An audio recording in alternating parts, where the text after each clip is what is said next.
So I hope you guys enjoyed that little sequence. Fun fact, that entire thing was actually shot in a single day. And it was all thanks to a few key words, something that I really want to talk about today. And that's pre-planning. I quickly want to thank Storyblocks for being the sponsor of this video. You may have noticed that I used a few motion graphic assets and a few hyperlapses. This was thanks to Storyblocks' amazing library. I'll get into that a little bit later. But for now, let's cut the chase. Let's get into the first tip. The first one is super simple. Identify your story. For me, this sequence has a really short story. It's following my friend Pat Greenall, who is a videographer and photographer. It's showing kind of his perspective as he explores the city of Toronto in a single day. I use some key features and effects to kind of bridge the gap between day and night that I'll get into later. The whole video is kind of wrapped up with this small sentiment at the end. He ends off kind of traveling towards the skyline view of Toronto. But at the end, he goes up to take a photo and just doesn't take it.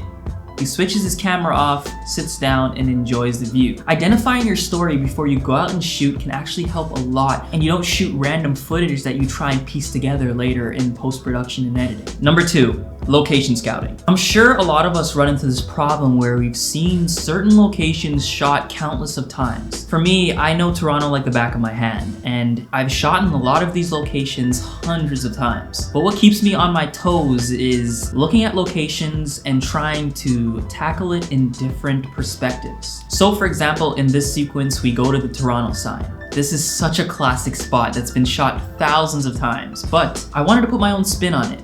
To transition from day to night, what I did was use the O in the Toronto sign as a kind of connector to the day and night worlds of the city. It's all about shooting with a purpose, so that means that what you're shooting is going to be totally different from what other people are doing, and kind of looking at it with a different perspective and different eye. The results can sometimes be really effective. Tip number 3 has to do with angles and movement. The analogy that I like to use is that if you want to make a clay pot, you're not sculpting it with Play-Doh. When you think about it, if you want movement, if you want flow in your films, then you need to shoot it with that intention and sentiment behind it. I'll shoot a certain location, a certain sequence with different movements, different angles. I'll always be whipping the camera around, shooting high, shooting low, shooting tight and wide. And what ends up happening is that I have a plethora of footage to kind of work with when it comes to post-production. If someone's moving forward, you're following them forward. If someone's eyes are tracking left, if someone's moving their camera this way, you want your movements to kind of mimic that. I'm never kind of static with my camera movements because it's hard to make things look fluid when there's no motion behind it. Again, I want to thank Storyblocks for sponsoring this video. A key feature to Storyblocks is when you don't have enough time on set and on location, you can pull from their library to get high quality footage, fill in the pieces, the missing links that you may have in your sequences. There was a few hyperlapses that I wasn't able to get in that singular day, so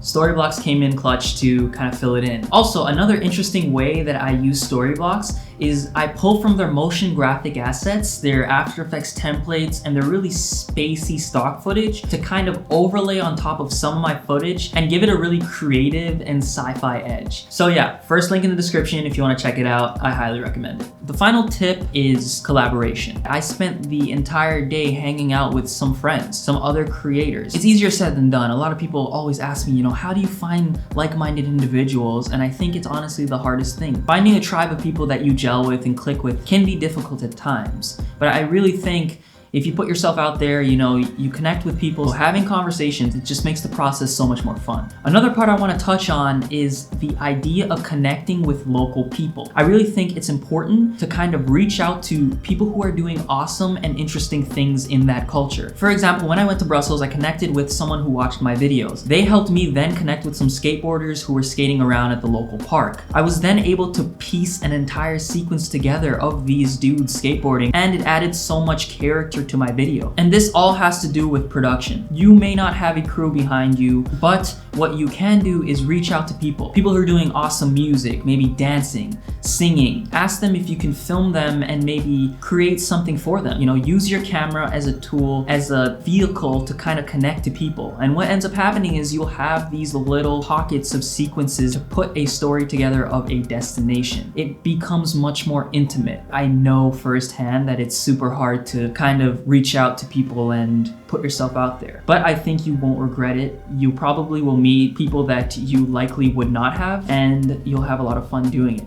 So that's it. I hope you get some value from these tips and techniques. I really wanted to touch on a topic that anyone could implement. Whether your skill level as an editor is high or low, use these tips to really maximize your time while you're shooting and have a game plan before you're shooting. Let me know your thoughts in the comments. If you implement these tips, these techniques, let me know if it helps. And I guess I'll see you guys in the next video. Peace.